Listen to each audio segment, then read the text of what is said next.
જૈન મિત્રો, હું વિપુલ ઠાકોર શંખેશ્વર. જય ઠાકોર સમાજ, જય સદારામ બાપા. આજે સમગ્ર ગુજરાતની અંદર એક મુદ્દો ચાલી રહ્યો છે, ઓબીસી અનામત વર્ગીકરણ.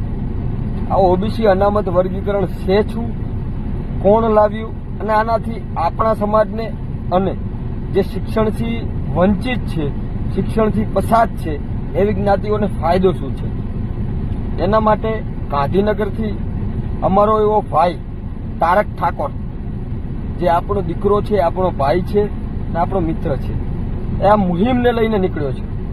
તો એની સાથે ખંભે ખંભો મિલાવી આપણે ઉભું રહેવું જોઈએ અને આ મુદ્દાને સંપૂર્ણ રીતે સમર્થન કરવું જોઈએ. આનાથી ફક્ત ને ફક્ત ઠાકોર સમાજને ફાયદો છે એવું નથી. નાઈ, મોચી, બજાણિયા, ધોબી, દેવી પૂજક સમાજ, આવી જે શિક્ષણથી વંચિત જ્ઞાતિઓ છે, જેમના બાળકો સારી કોઈ પોસ્ટ ઉપર, જેમ કે ડીવાયએસપી, એસપી, કલેક્ટર, આવી કોઈ ઊંચી પોસ્ટ ઉપર નથી આવતા, અને એમની સમાજના બાળકો, જેમ કે અમારી ઠાકોર સમાજના પણ, જ્યાં કોઈ તમને સારી પોસ્ટ ઉપર અમારા બાળકો જોવા નહીં મળે. એ હશે તો એ ગણ્યા ગાંઠ્યા હશે. આટલો મોટો બહોળો સમાજ હોવા છતાં કેમ ભાઈ અમારા ગણ્યા ગાંઠ્યા? તો ક્યાંક ને ક્યાંક આ ઓબીસી અનામત વર્ગીકરણની જે નીતિ છે એ ખાલી ને ખાલી કોણીએ ગોળ ચોંટાડવા જેવી છે. તો આ કોણીએ ગોળ ચોંટાડવા જેવી નીતિ છે એને બદલવામાં આવે અને જેનો જેટલો સમાજ, જેને જેટલા વિકાસની જરૂર છે એને એટલું અનામત આપવામાં આવે. આ મુદ્દો લઈ અમારો એક ભાઈ, એટલે કે મારો ભાઈ તારક ઠાકોર ગાંધીનગર, એ નીકળ્યો છે. એમની સાથે સંપૂર્ણ રીતે ઊભું રહેવાનું છે આપણે બધાએ, અને આ મુહિમને જેટલી બને એટલી વહેલી તકે ન્યાય અપાવવા માટે આપણે સૌ સાથે મળીશું.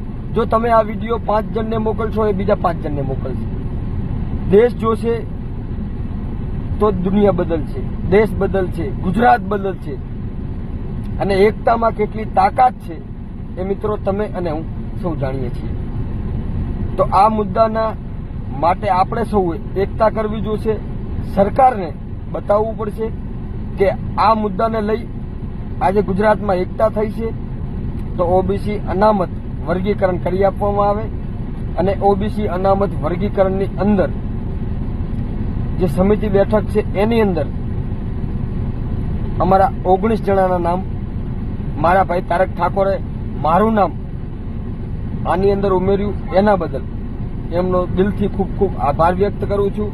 અને ક્યારેય પણ ઓબીસી અનામત વર્ગીકરણનો કોઈ પણ મિટિંગ હશે, કોઈ પણ મુદ્દો હશે, હું ચોક્કસથી આવીશ અને મારી સાથે મારા વિસ્તારના તમામ માણસોને જેટલી બને એટલી વધારે આ ઓબીસી અનામત વર્ગીકરણ થયા પછી આપણી સમાજને શું ફાયદો છે એના વિશે સંપૂર્ણ રીતે માહિતી આપીશ.